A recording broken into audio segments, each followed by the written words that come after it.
لیکن جس چیز کو انسان مشقت کے بعد حاصل کرتا ہے پھر اس کی قدر بھی اور طرح کی ہوتی ہے۔ بہرحال یہ یاد رہے کہ اللہ سبحانہ وتعالیٰ کی رحمت ہر چیز کو گھیرے ہوئے ہے، وَرَحْمَتِي وَسِعَتْ كُلَّ شَيْءٍ۔ اسی طرح حاملین عرش فرشتے جو ہیں، جو عرش اٹھائے ہوئے ہیں، وہ اللہ سبحانہ وتعالیٰ کی رحمت کے بارے میں کہتے ہیں الذین یحملون العرش ومن حولہ یسبحون بحمد ربہم ویؤمنون بہ ویستغفرون للذین آمنوا ربنا وسعت كل شیء رحمتا وعلما فاغفر للذین تابوا واتبعوا سبیلک وقہم عذاب الجحیم۔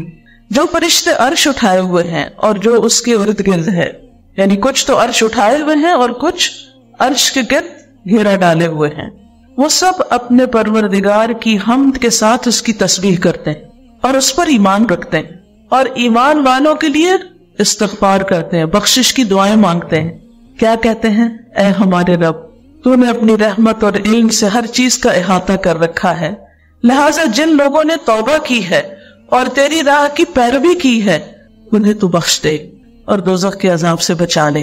تو اس سے یہ پتہ چلتا ہے کہ فرشتے اللہ کی رحمت کا وسیلہ بنا کر ایمان والوں کے لیے استغفار کی اور رحمت کی دعائیں کرتے ہیں۔ اس سے ہمیں اندازہ ہوتا ہے کہ یہ ایمان جو ہے یہ بذات خود کتنی قیمتی چیز ہے۔ اللہ سبحانہ تعالیٰ کی رحمت کے سلسلے میں ایک اور بات یاد رہے کہ اللہ سبحانہ تعالیٰ نے رحمت کو اپنے لیے لازم کر رکھا ہے۔ سورۃ الانعام میں آتا ہے کتب ربکم علی نفسہ الرحمہ، تمہارے رب نے رحم کرنا اپنے اوپر لازم کر لیا، اس لیے ہمارے دل میں کبھی یہ خیال نہیں جانا چاہیے کہ میرے ساتھ بڑا ظلم ہوا ہے، یا اللہ سبحانہ وتعالیٰ مجھ پر رحم نہیں کر رہا، یا میرے ساتھ زیادتی ہو گئی ہے، یعنی کسی بھی تکلیف، دکھ یا مصیبت کے وقت نہیں۔ اللہ اپنے بندوں پر نہایت مہربان ہے۔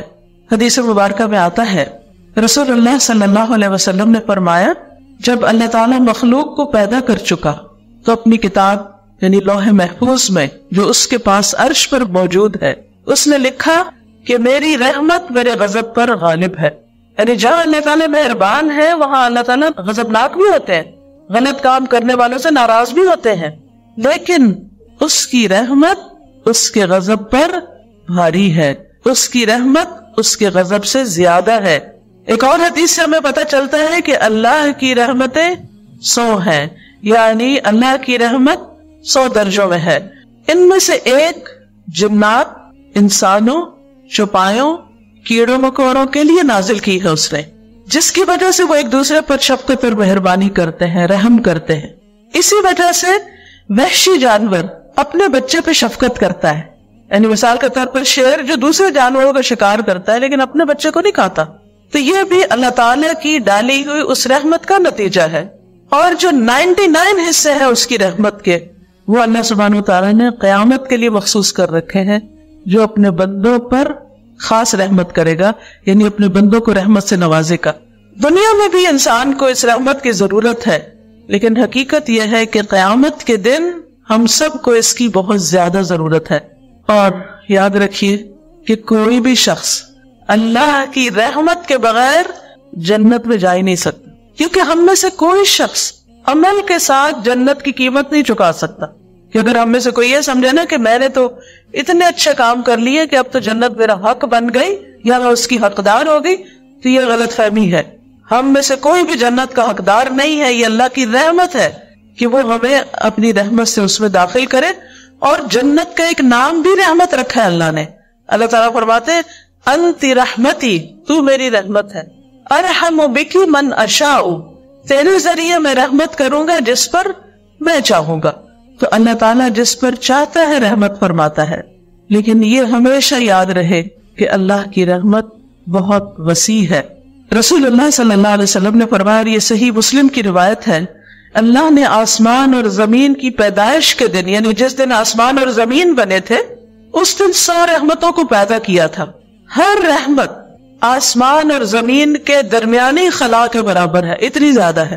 یعنی زمین سے لے کر آسمان تک یہ جو خالی جگہ آپ کو نظر آتی ہے، اس میں سے ہر رحمت، یعنی 100 جو رحمتیں ہیں ان میں سے ہر رحمت اتنی زیادہ ہے جس سے زمین سے آسمان تک کی ساری خلا بھر جائے۔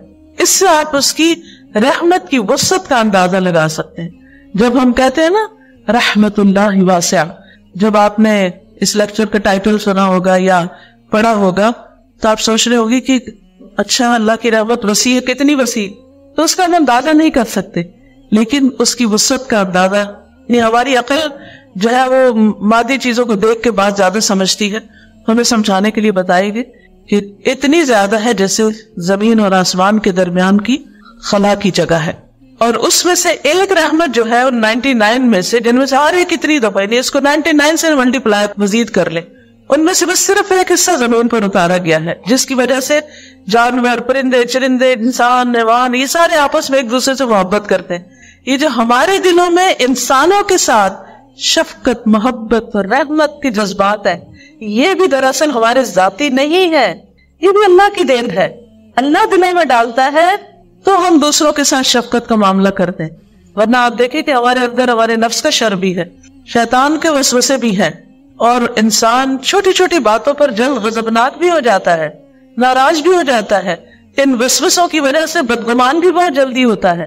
لیکن اللہ سبحانہ و تعالیٰ کی جو رحمت ہے جس بندے پر ہو جائے، پھر اس کے اندر نرمی بھی آ جاتی، اس کے اندر برداشت آ جاتی، اس کے اندر حسن ظن آ جاتا ہے، وہ دوسروں کا خیر خواہ ہو جاتا ہے، وہ دوسروں کے ساتھ شفقت اور محبت کا سلوک کرتا ہے. اور یہ سارا دراصل اس پر اللہ کا انعام ہوتا ہے کہ جس کی بنا پر وہ دوسروں میں یہ نرمی بانٹ رہا ہوتا ہے. یہ اللہ کی دین ہوتی ہے، یعنی اللہ کی رحمت ہوتی ہے اس پر. اور جن کے ساتھ وہ کر رہا ہوتا ہے ان پر بھی اصل کا اللہ ہی کی رحمت ہوتی ہے کہ ان کو اس رحمت میں سے ایک حصہ ملتا ہے، اس محبت میں سے ایک حصہ ملتا ہے. ورنہ کس کی مجال اور کس کی توفیق کہ کوئی کسی کے ساتھ رحمت اور مہربانی کا سلوک کرے اور یہ رحمتیں اور محبتیں بانٹتا پھرے. یہ انسانوں کے بس کی بات نہیں، یہ بھی سراسر اس کی محبت ہی کی وجہ سے ہے، اس کی رحمت کی وجہ سے ہے. لیکن یہ صرف کیا ہے؟ 1%، ایک حصہ. فیصد کا مطلب ہوتا ہے 1%، یعنی 100 رحمتوں میں سے 1%، جس کی وجہ سے یہ ہم سب ایک دوسرے کے ساتھ شفقت اور مہربانی کا سلوک کرتے ہیں.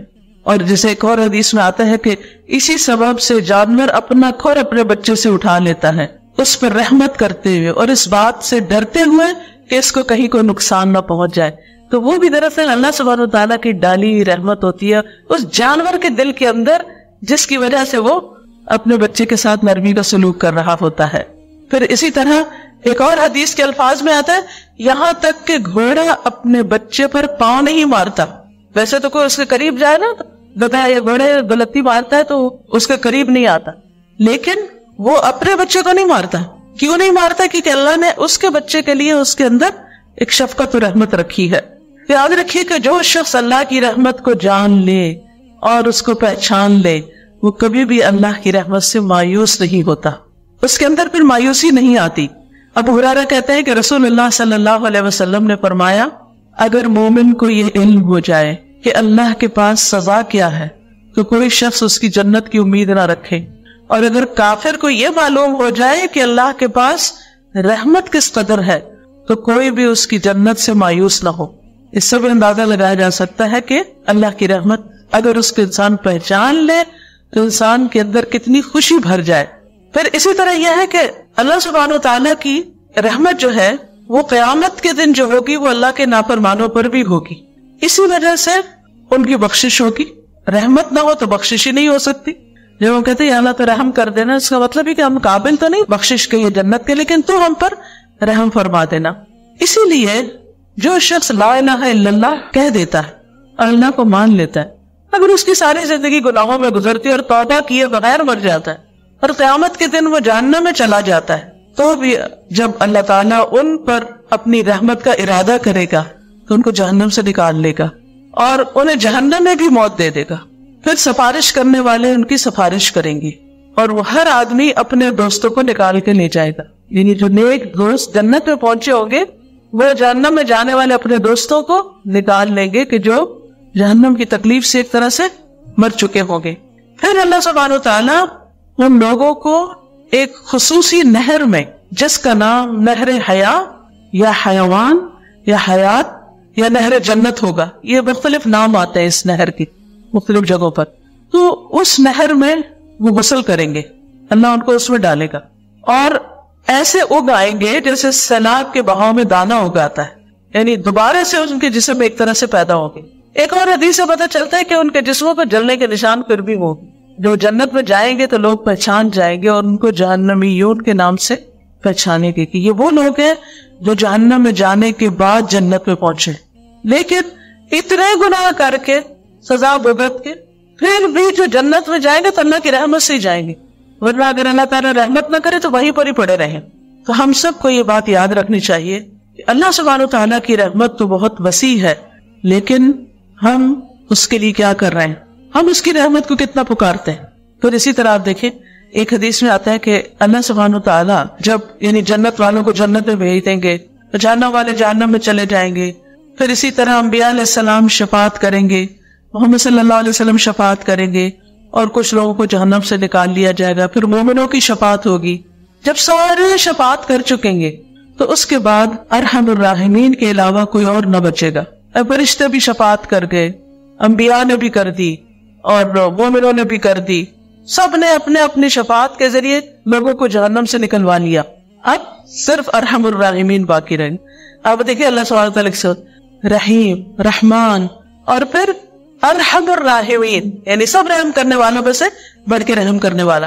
اب کیا ہوگا، اللہ سبحانہ وتعالیٰ ایک مٹھی بھر آدمیوں کو جہنم سے نکالیں گے۔ یہ وہ آدمی ہوں گے جنہوں نے کبھی کوئی بھلائی نہ کی ہوگی، جن کے اندر کوئی خیر نہیں ہوگی، یہ لوگ جل کے کوئلہ ہو چکے ہوں گے۔ اللہ تعالیٰ ان کو ایک نہر میں ڈالیں گے جو جنت کے دروازوں پر ہوگی، جس کو نہر الحیا کہا گیا، اور اس میں اتنی جلدی تر و تازہ ہوں گے جس طرح دانا پانی کے بہاؤ میں کوڑے کچرے کی جگہ پر اگ آتا ہے، یعنی وہ بظاہر دیکھنے میں وہ گندی سی چیز نظر آتی ہے لیکن ایک دم اس میں سے گرین پودا نکل آتا ہے۔ تو ایسے ہی یہ بھی نکل آئیں گے موتیوں کی طرح چمکتے ہوئے، ان کی گردنوں میں سونے کے پٹے پڑے ہوئے ہوں گے جن کی وجہ سے پھر ان کو جنت والے پہچان لیں گے اور ان کے بارے میں کہیں گے کہ یہ اتقاء اللہ ہیں، یہ اللہ کے آزاد کردہ بندے ہیں جنہیں اللہ نے صرف اپنی رحمت کی بنا پہ بغیر کسی عمل کے جنت میں داخل کیا، بغیر کسی عمل کے وہ جنت میں داخل ہوں گے۔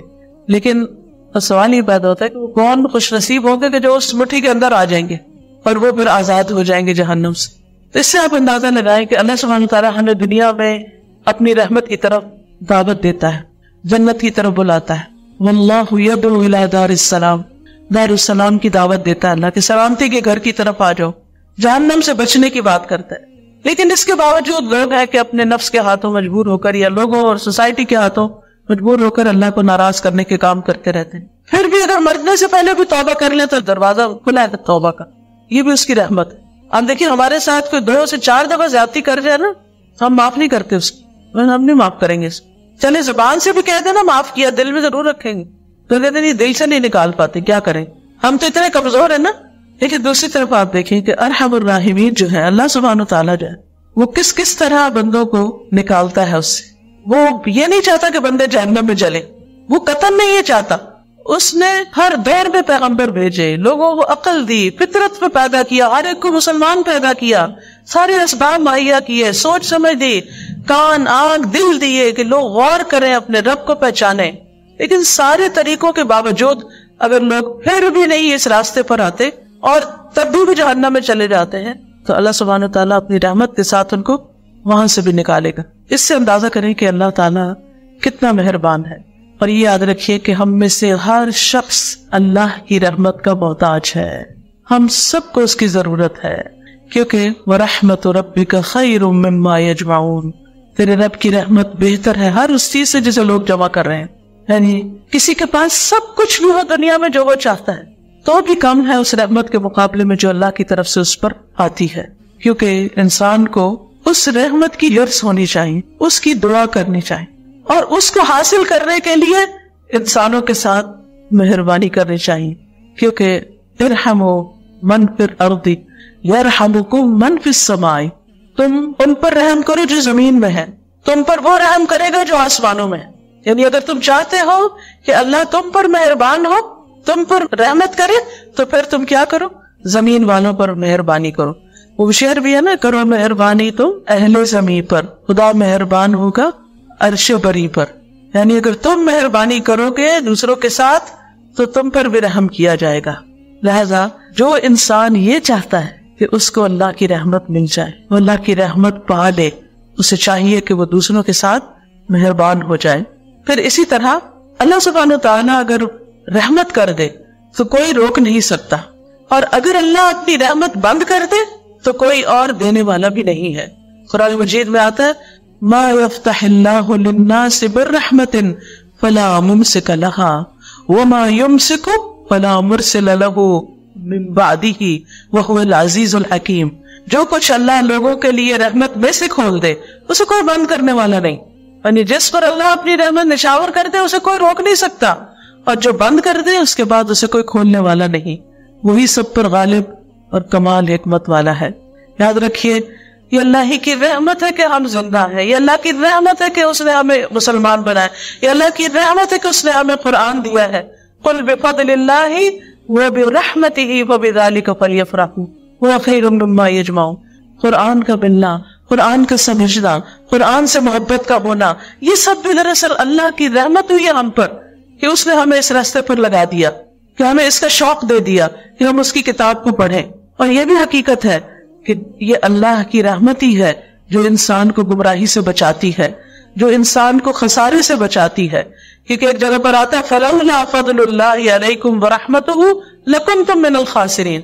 اگر اللہ کا فضل اور اس کی رحمت نہ ہوتی تو تم خسارے پانے والوں میں شامل ہو جاتے، یہ تم نقصان سے بچ نہیں سکتے تھے۔ اسی طرح اللہ سبحانہ وتعالیٰ کی رحمت ہی ہے جو انسان کو اس کے اپنے نفس کے شر سے بچاتی، یعنی ہم میں سے ہر انسان کے اندر نفس ہے اور نفس کا ایک شر بھی ہے۔ قرآن مجید میں آتا ہے وَمَا يُبَرِّئُ نَفْسِي إِنَّ النَّفْسَ لَأَمَّارَةٌ بِالسُّوءِ إِلَّا مَا رَحِمَ رَبِّي۔ یعنی انسان اپنے نفس کے شر سے بھی کب بچ سکتا ہے؟ جب اللہ کی رحمت ہوتی۔ اسی لیے فَلَا تُزَكُّوا أَنفُسَكُمْ، اپنے آپ کو پاکیزہ مت کہو۔ ہم یہ نہیں کہہ سکتے کہ ہمارے اندر بڑی خیر خوبی ہے، ہم بڑے نیک پاک ہیں یا ہمارا تزکیہ ہو چکا ہے۔ نہیں، یہ اللہ ہی کی رحمت ہوتی ہے کہ انسان صحیح راستے پہ چلتا ہے اور نفس کی شرارتوں سے بچ جاتا ہے۔ اللہ کی رحمت ہی انسان کو شیطان کی پیروی سے بچاتی، شیطان کے اتباع سے بچاتی۔ وَلَوْلَا فَضْلُ اللَّهِ عَلَيْكُمْ وَرَحْمَتُهُ لَاتَّبَعْتُمُ الشَّيْطَانَ إِلَّا قَلِيلًا۔ اگر اللہ کا فضل اور رحمت نہ ہوتی تو تم شیطان کی پیروی کرنے لگتے سوائے چاند دیکھ کے۔ تو دنیا آخرت کے نقصان سے بھی اللہ کی رحمت بچاتی ہے، شیطان سے بھی، نفس کے شر سے بھی، پھر اسی طرح گناہوں سے بھی انسان اللہ کی رحمت سے ہی بچتا ہے۔ ہمارے اندر کوئی کمال نہیں، کوئی طاقت نہیں، یعنی کبھی کوئی تعریف بھی کرے نا کہ آپ تو بڑے نیک ہیں اور آپ نے تو سارے غلط کام چھوڑ دیے، تو آپ سوچے کریں تو اللہ کی رحمت ہوئی۔ اگر میں کچھ واقعی کر رہی تو ہم سمجھتے کہ کچھ ہو رہا ہے تو صرف اس کی رحمت سے ہی ہو رہا ہے، میرے اندر کوئی کمال نہیں ہے، اس میں میرا کچھ نہیں ہے، یہ اس نے مہربانی کی ہے مجھ پر۔ پھر اسی طرح گھروں کے اندر آپس میں محبت، اتفاق، سلوک اور آپس میں لوگوں کا ایک دوسرے کے ساتھ اچھا سلوک کرنا، یہ بھی دراصل اللہ کی رحمت ہی ہوتی ہے، کیونکہ انسانوں کے اندر اختلاف تو ہوتا ہی ہے۔ وَلَا يَزَالُونَ مُخْتَلِفِينَ إِلَّا مَنْ رَحِمَ رَبُّكَ۔ لوگ ہمیشہ آپس میں اختلاف کرتے رہیں گے مگر جس پر تیرے رب کی رحمت ہو جائے، جس پر رب کی رحمت ہو جائے ان لوگوں کے اندر موافقت ہو جاتی ہے، آپس میں محبتیں ہو جاتی ہیں، آپس میں ایک دوسرے کی کیئر اور ایک دوسرے کے بارے میں کنسرن ہوتا ہے انسان کے اندر پھر، اور یہ بھی اللہ کی رحمت ہوتی ہے۔ یاد رکھیے اللہ کی رحمت ہی کی وجہ سے اخلاق بھی اچھے ہوتے ہیں۔ نبی صلی اللہ علیہ وسلم کے بارے میں آتا ہے قرآن مجید میں فَبِمَا رَحْمَةٍ مِّنَ اللَّهِ لِنْتَ لَهُمْ، اللہ کی رحمت کی وجہ سے ہی آپ ان کے لیے مہربان ہیں، یعنی یہ آپ پر اللہ کی رحمت ہے کہ آپ ان کے ساتھ نرم ہیں، مہربانی کا اچھا سلوک کرتے ہیں۔ وَلَوْ كُنْتَ فَظًّا غَلِيظَ الْقَلْبِ لَانفَضُّوا مِنْ حَوْلِكَ، اگر آپ سخت دل ہوتے، تند مزاج ہوتے اور سنگ دل ہوتے تو یہ آپ کے آس پاس سے چھٹ جاتے۔ تو نبی صلی اللہ علیہ وسلم کے اندر بھی جو رحمت تھی وہ دراصل اللہ ہی کی دی ہوئی تھی۔ فَبِمَا رَحْمَةٍ مِّنَ اللَّهِ لِنْتَ لَهُمْ۔ اور اگر کوئی لیڈر اپنے فالوورز کے ساتھ مہربان ہوتا ہے تو وہ بھی دراصل اللہ ہی کی رحمت کے ساتھ ہوتا ہے، یہ اللہ ہی کی رحمت ہوتی ہے کہ جس میں سے اس کو حصہ مل جاتا ہے، اور جس کو نرمی میں سے حصہ مل گیا اس کو تو بہت بڑی خیر مل گئی، ان گھرانوں کے اندر تو بہت اللہ کی رحمتیں ہو گئی۔ پھر اسی طرح آپ دیکھیں کہ اللہ کی رحمت انسان کو دنیا میں بھی ہمارے گناہوں کے باوجود بہت سی مصیبتوں سے بچاتی، اور آخرت میں بھی انسان اللہ ہی کی رحمت کا محتاج ہوگا۔ یوم لا یغنی مولا عن مولا شیئا ولا هم ینصرون الا من رحم اللہ۔ جس دن کوئی دوست اپنے دوست کے کچھ کام نہ آئے گا اور نہ انہیں کہیں سے مدد ملے گی مگر جس پر اللہ نے رحم کر دیا. یعنی انسانوں کے کام نہیں آ سکیں گے، اللہ کی رحمت ہی پار لگائے گی. یہ بات بھی ہمیں اچھی طرح سمجھ آنی چاہیے. اور اللہ کی رحمت ہی قیامت کے دن انسان کو تکلیفوں اور مصیبتوں سے بچائے گی. وَمَن تَقِ السَّيِّئَاتِ يَوْمَئِذٍ فَقَدْ رَحِمْتَ. اس دن جس کو تو نے برائیوں کے برے انجام سے بچا لیا، اس پر تو نے دراصل رحم کر دیا. اور اللہ کی رحمت انسان کو جنت میں لے جانے والی ہے. نبی صلی اللہ علیہ وسلم نے فرمایا کسی شخص کا عمل اسے جنت میں داخل نہیں کر سکتا. صحابہ نے عرض کیا یا رسول اللہ صلی اللہ علیہ وسلم آپ کا بھی نہیں؟ آپ نے فرمایا نہیں، میرا بھی نہیں، سوائے اس کے کہ اللہ اپنے فضل اور رحمت سے مجھے نوازے. اب جب انسان کو یہ احساس ہوتا ہے نا کہ جو کچھ بھی ہے دنیا کی خیر یا آخرت کی سب اللہ سبحانہ وتعالیٰ کی رحمت سے، تو پھر انسان اللہ سبحانہ وتعالیٰ کے ساتھ ایک تعلق قائم کرتا ہے. وہ سب سے بڑھ کر اللہ کی طرف لپکتا ہے کیونکہ سب کچھ دینے والا تو وہی ہے.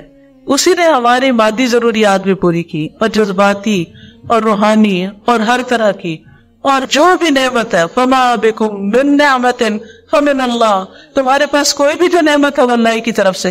اگر یہ ذہانت ہے یا عقل ہے یا سمجھ ہے یا علم ہے یا اچھا گھرانہ اللہ نے دیا، اچھے ماں باپ دیے، اچھے بہن بھائی دیے، اچھا ماحول دیا، دین کی سمجھ، سب اس کی طرف سے، اسی کی رحمت.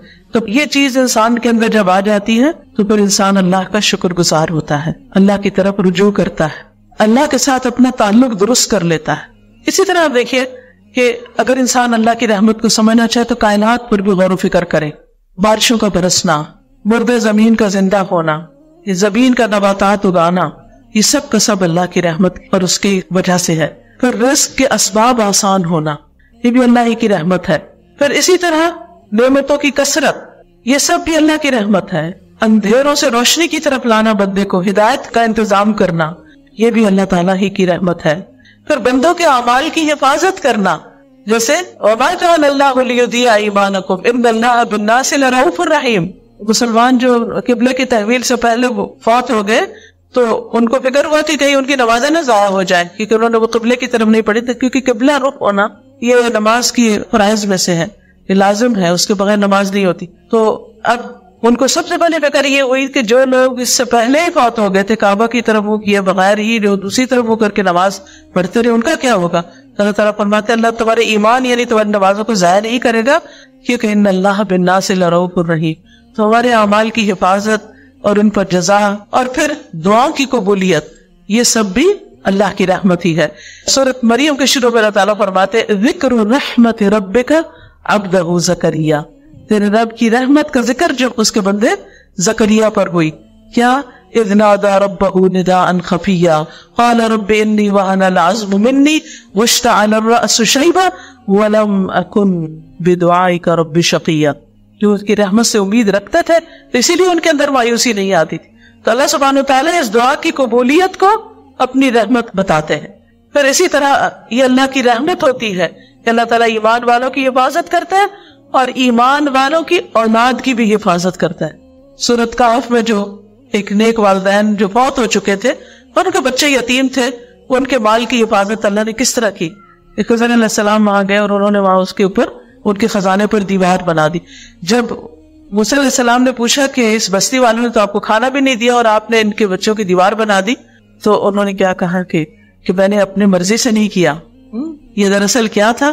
یہ اللہ کی رحمت تھی، رحمت من ربک. تو بات یہ ہے کہ اللہ سبحانہ وتعالیٰ کی یہ خاص رحمت ہوتی ہے کہ جس کی وجہ سے وہ غیر محسوس طریقے سے بندوں کی مدد کرتا ہے اور ان کو بخش دیتا ہے، ان کی غلطیوں سے درگزر کرتا ہے. لیکن اب سوال یہ پیدا ہوتا ہے کہ ہم اللہ کی رحمت کو کیسے حاصل کریں، اپنی طرف کیسے متوجہ کریں، ہم کیا کام کریں کہ جس سے اللہ کی رحمت آئے ہم پر. اس میں سب سے پہلی چیز ایمان ہے. ایمان لانا اور ایمان کو درست رکھنا اور ایمان پر جم کے رہنا، ایمان کی مضبوطی، یہ انسان کو اللہ کی رحمت کا مستحق بناتا ہے. قرآن مجید سورۃ النساء میں اللہ تعالیٰ فرماتے فَأَمَّا الَّذِينَ آمَنُوا وَاعْتَصَمُوا بِهِ فَسَيُدْخِلُهُمْ فِي رَحْمَةٍ مِّنْهُ. اب جو لوگ اللہ پر ایمان لے آئے اور انہوں نے کتاب کو مضبوطی سے تھاما، وَاعْتَصَمُوا بِهِ، یا اللہ کو اپنا سہارا بنایا، فَسَيُدْخِلُهُمْ فِي رَحْمَةٍ مِّنْهُ، وہ اپنی طرف سے ان کو رحمت سے نوازے گا، ان کو اپنی رحمت میں داخل کرے گا. پھر اسی طرح توحید پر جمے رہنا. جب کچھ بچے ایک بستی سے نکل کر غار کی طرف گئے تھے اپنے ایمان کو بچانے کے لیے، تو انہوں نے کیا کہا تھا؟ فَأْوُوا إِلَى الْكَهْفِ يَنْشُرْ لَكُمْ رَبُّكُمْ مِنْ رَحْمَتِهِ، کہ تم اس غار کی طرف پناہ لے لو، اللہ تم پر اپنی رحمت نازل فرمائے گا، رحمت نچھاور کر دے گا، رحمت کھول دے گا. تو اس سے بھی یہ پتہ چلتا ہے کہ جب انسان ایمان پر استقامت اختیار کرتا ہے، پختگی اختیار کرتا ہے، تو اس پر بھی اللہ کی رحمت ہوتی ہے. پھر اسی طرح جو شخص اللہ کے عذاب سے ڈرتا ہے اس پر اللہ کی رحمت ہوتی ہے، کیونکہ اللہ کے عذاب سے ڈرنا ہم سب کے لیے ضروری ہے. یعنی رحمت ہمیں اللہ کے عذاب سے بے خوف نہ کر دے. یعنی جتنی بھی اللہ کی رحمت ہے لیکن اس کا جو عذاب ہے اس سے ڈرنا چاہیے اور اپنے گناہوں سے ڈرنا چاہیے. تو جو انسان ڈرتا رہتا ہے نا اس پر اللہ کی رحمت ہو جاتی ہے. پھر اسی طرح اللہ سے دعائیں کرنا، وَادْعُوهُ خَوْفًا وَطَمَعًا إِنَّ رَحْمَةَ اللَّهِ قَرِيبٌ مِنَ الْمُحْسِنِينَ. اللہ کی رحمت قریب ہے محسنین کے. یعنی جب انسان کوئی نیک کام کرتا ہے اور پھر دعا کرتا ہے تو اس کی دعا قبول ہوتی ہے، اس پر اللہ کی رحمت آتی ہے. پھر اللہ اور اس کے رسول کی اطاعت کرنے والے پر اللہ کی رحمت آتی ہے. وَأَطِيعُوا اللَّهَ وَأَطِيعُوا الرَّسُولَ لَعَلَّكُمْ تُرْحَمُونَ. اور اللہ کی اطاعت کرو اور اس کے رسول کی اطاعت کرو تاکہ تم رحم کیے جاؤ، تم پہ رحم کیا جائے. پھر اسی طرح قرآن کو پڑھنا اور اس پر عمل کرنا. قرآن مجید میں آتا ہے وَهَذَا كِتَابٌ أَنزَلْنَاهُ إِلَيْكَ مُبَارَكٌ فَاتَّبِعُوهُ وَاتَّقُوا لَعَلَّكُمْ تُرْحَمُونَ. پھر قرآن کو غور سے سننا، یعنی مبارک کتاب کی پیروی کرنا، اللہ سے ڈرنا رحمت لاتا ہے. پھر جو شخص فَإِذَا قُرِئَ الْقُرْآنُ فَاسْتَمِعُوا لَهُ وَأَنصِتُوا لَعَلَّكُمْ تُرْحَمُونَ. جب قرآن پڑھا جا رہا ہو تو چپ ہو جاؤ، غور سے سنو تاکہ تم پہ رحم کیا جائے. یعنی یہ چیز بھی اللہ کی رحمت کو لاتی. یعنی جب ایک بندہ اللہ کے کلام کی طرف متوجہ ہوتا ہے، لیکن کتنی دفعہ ایسا ہوتا ہے تلاوت لگی ہوتی ہے اور ہماری باتیں نہیں ختم ہوتی.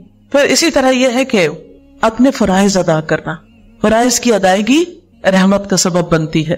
نیک عمل فَأَمَّا الَّذِينَ آمَنُوا وَعَمِلُوا الصَّالِحَاتِ فَيُدْخِلُهُمْ رَبُّهُمْ فِي رَحْمَتِهِ ذَلِكَ هُوَ الْفَوْزُ الْمُبِينُ. رہے وہ لوگ جو ایمان لائے اور انہوں نے نیک عمل کیے، اللہ انہیں اپنی رحمت میں داخل کرے گا. یہی کھلی کامیابی ہے. تو نیک اعمال جو ہے وہ اللہ کی رحمت کا ذریعہ بنتے ہیں. اور نیک اعمال میں سب سے پہلے نماز آتی ہے. حدیث میں آتا ہے کہ جب تم میں سے کوئی شخص نماز کے لیے کھڑا ہوتا ہے تو اللہ کی رحمت اس کی طرف متوجہ ہو جاتی ہے. سبحان اللہ. یعنی نماز سب سے بہترین ذریعہ ہے اللہ کی رحمت کو اپنی طرف متوجہ کرنے کا. اسی وجہ سے ہم دیکھتے ہیں کہ نبی صلی اللہ علیہ وسلم جب ان پر کوئی تکلیف آتی تو وہ کیا کرتے تھے، کوئی پریشانی آتی تھی تو کیا کرتے تھے، فوراً نماز کی طرف دوڑتے تھے، فزع الی الصلاۃ، تاکہ اللہ کی رحمت کو متوجہ کر سکے. پھر اسی طرح نوافل پڑھنا، خصوصاً عصر سے پہلے کی 4 رکعتیں. ان کے بارے میں حدیث میں آتا ہے رحم اللہ امرأ صلی قبل العصر 4. اللہ اس شخص پر رحمت فرمائے جو عصر سے پہلے 4 رکعتیں پڑھے. اب یہ نہ تو فرض ہے نہ ہی سنت مؤکدہ ہے، لیکن اگر کوئی شخص پڑھتا ہے تو اللہ کی رحمت کو اپنی طرف متوجہ کرتا ہے. اسی طرح رات کا قیام اور گھر والوں کو نماز کے لیے جگانا، تو جگانے والے شوہر ہو یا بیوی ہو، اس کے بارے میں حدیث میں آتا ہے اللہ اس شخص پہ رحم کرے جو رات کو اٹھے اور نماز پڑھے اور اپنی بیوی کو جگائے، اور اللہ اس عورت پر رحم کرے جو اٹھے اور نماز پڑھے اور پھر شوہر کو بھی جگائے. اس سے یہ پتہ چلتا ہے کہ اپنے گھر والوں کو نیکی کا حکم دینا، ان کو نیکی میں تعاون دینا اور ان کو نیکی کے راستے پر لگانا، یہ بھی رحمتیں لاتا ہے. پھر نماز کے بعد مصلی میں بیٹھے رہنا، ذکر اذکار کرنا، دعا کرنا، یہ بھی اللہ کی رحمت کا سبب بنتا ہے. اور ایسے شخص کے لیے جب تک اس کا وضو نہ ٹوٹے اور وہ ذکر کرتا رہے، فرشتے دعا کرتے ہیں، کہتے ہیں اللہم اغفر لہ وارحمہ، اللہ اس کی بخشش فرما، اللہم ارحمہ، اللہ اس پر رحم فرما. یعنی فرشتے اس کے لیے رحمت کی دعائیں کرتے ہیں. پھر اسی طرح اللہ کے راستے میں نکلنا، اللہ کے راستے میں ہجرت کرنا، دین کے کام کے لیے نکلنا، وہ لوگ بھی اللہ کی رحمت کے امیدوار ہیں. پھر اسی طرح جان و مال سے اللہ کے راستے میں جہاد کرنا، اللہ کا قرب پانے کے لیے صدقہ کرنا. یہ جو صدقہ ہے یہ بھی اللہ کی رحمت کو متوجہ کرتا ہے، قرب الہی کا ذریعہ ہوتا ہے. پھر اسی طرح اللہ کا ذکر، کیونکہ نبی صلی اللہ علیہ وسلم نے مسلمان خواتین کو اپنے دور کی فرمایا اپنے اوپر لا الہ الا اللہ تسبیح اور تقدیس لازم کر لو، غافل نہ رہا کرو کہ رحمت الہی کو فراموش کر دو. یعنی تمہارا ذکر کرنا ایک طرح سے رحمت لاتا ہے، تو اگر تم نے اس کو چھوڑ دیا تو رحمت کو بھول جاؤ گی. اکٹھے ہو کر مل بیٹھ کر قرآن کا پڑھنا پڑھانا، ذکر کا کرنا، یہ بھی اللہ کی رحمت لاتا ہے. لا يقعد قوم يذكرون الله عز وجل الا حفتهم الملائکہ وغشیتهم الرحمہ. جو لوگ اللہ کے ذکر کے لیے بیٹھے ہوتے ہیں فرشتے انہیں گھیر لیتے ہیں، رحمت انہیں ڈھانپ لیتی ہے. پھر اسی طرح استغفار کرنا، لولا تستغفرون اللہ لعلکم ترحمون. پھر توبہ اور اصلاح کرنا، مصیبتوں پر صبر کرنا، انا للہ و انا الیہ راجعون پڑھنا. اولئک علیہم صلوات من ربہم ورحمہ. جو انا للہ پڑھتا ہے اور تکلیف کے وقت صبر کرتا ہے اس پر رب کی نوازشیں ہوتی ہے، رب کی رحمت آتی ہے اور رب اس کو تھام لیتا ہے. اس لیے کسی کی بھی قریبی عزیز پیارے کی وفات پر صبر جو ہے یہ اللہ کی رحمت کا سبب بنتا ہے، خصوصاً بچے کی وفات پر. کیونکہ ماں کا دل ہوتا ہے نا اس بچے کے اندر، جب بچہ فوت ہوتا ہے اور ماں صبر کرتی ہے اور الحمدللہ کہتی ہے تو اللہ تعالیٰ فرشتوں کو حکم دیتا ہے کہ اس کے لیے ایک گھر بناؤ جس کا نام کیا رکھو؟ بیت الحمد. اسی طرح دوسروں کو معاف کرنا، دوسروں کو معاف کرنے والوں پر بھی اللہ کی رحمت آتی ہے. پھر اسی طرح دوسروں پر رحم کرنا. حدیث میں آتا ہے انما یرحم اللہ من عبادہ الرحماء. اللہ تعالیٰ اپنے بندوں میں سے ان بندوں پہ رحم کرتے ہیں جو دوسرے بندوں کے ساتھ رحم کرتے ہیں. یعنی اگر ہم بندوں کے ساتھ مہربانی کریں گے اللہ تعالیٰ ہم پر مہربانی کرے گا. اسی طرح ایک حدیث میں آتا ہے رسول اللہ صلی اللہ علیہ وسلم نے فرمایا اس ذات کی قسم جس کے ہاتھ میں میری جان ہے، اللہ اپنی رحمت کا مستحق رحم دل بندے کو ہی بناتا ہے. تو صحابہ نے کہا ہم میں سے ہر کوئی رحم کرتا ہے. آپ نے فرمایا نہیں، یہ نہیں کہ اپنے دوست کے حق میں رحم دل بن جاؤ بلکہ تمام لوگوں پہ رحم کرنا ہوگا.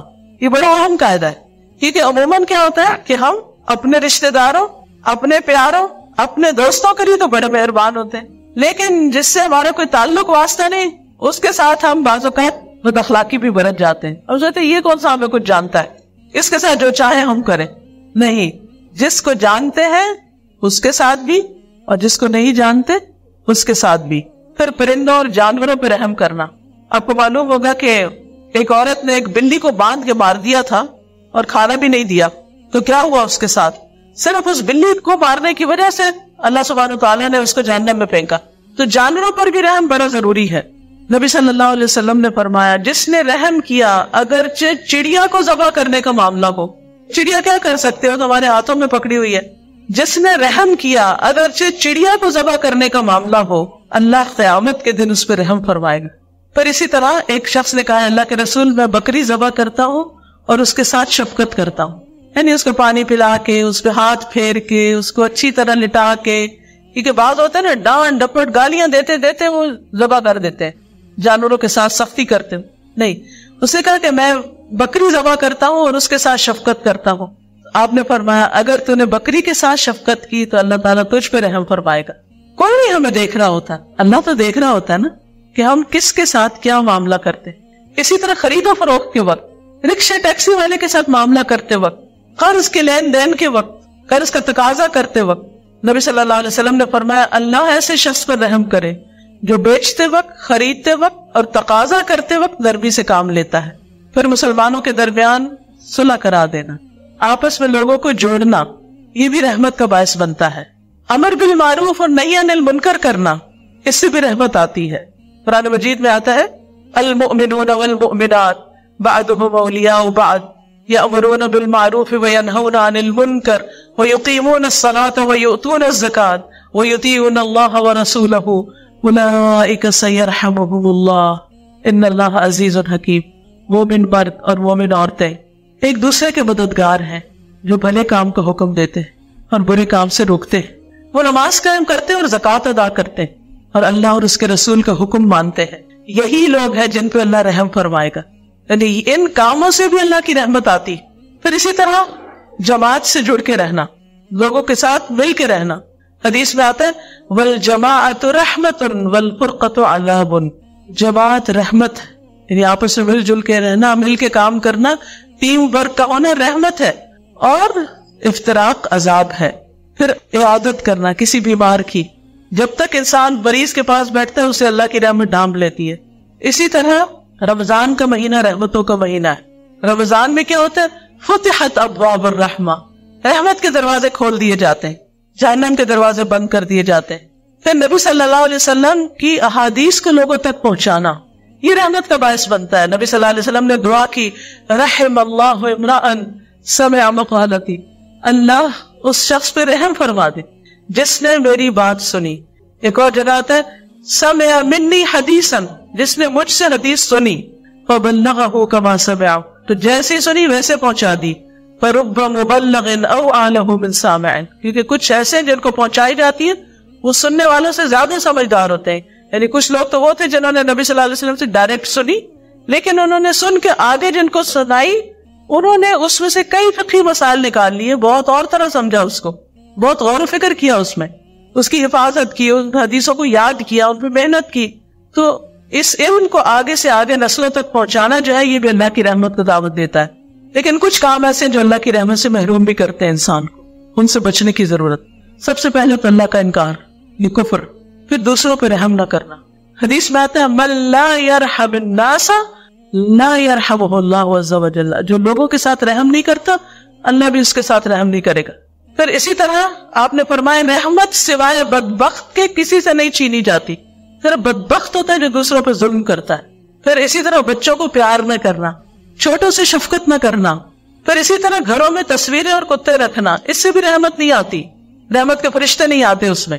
اور پھر آخر میں یہ کہ رحمت کے حصول کے لیے دعائیں بھی کرنی چاہیے۔ قرآن و سنت میں ہمیں کئی دعائیں ملتی ہیں جس سے ہم اللہ کی رحمت کو پکار سکتے ہیں۔ اور پھر رحمت کی دعا کرنے کے خاص مواقع بھی ہیں، جیسے نماز میں اس میں آتا ہے اللہم اغفر لی وارحمنی، جیسے دو سجدوں کے بیچ میں۔ اسی طرح صبح و شام کے اذکار میں بستر پر لیٹتے ہوئے ان امسکت نفسی فرحمہا، پھر مجلس میں بیٹھ کے مشکل حالات میں نبی صلی اللہ علیہ وسلم یہ کثرت سے پڑھتے تھے یا حی یا قیوم برحمتک استغیث۔ پھر پریشانی کے وقت اللہم رحمتک ارجو فلا تکلنی الی نفسی طرفۃ عین واصلح لی شأنی کلہ لا الہ الا انت۔ پھر اسی طرح قرض کی ادائیگی کے لیے دعا، اس میں بھی رحمت کہ اللہ مجھ پہ رحم فرما۔ بارش کی دعا، پھر اسی طرح جب لوگوں کو دیکھیں کہ وہ سونا چاندی اکٹھا کر رہے ہیں تو اس وقت آپ اپنے لیے کیا دعا کریں کہ اللہ تو میرے لیے اپنی رحمت کو واجب کر دے۔ پھر اسی طرح دوسروں کو رحمت کی دعا دینی چاہیے کہ اللہ ان پہ رحمت کرے۔ سب سے پہلے کس کے لیے؟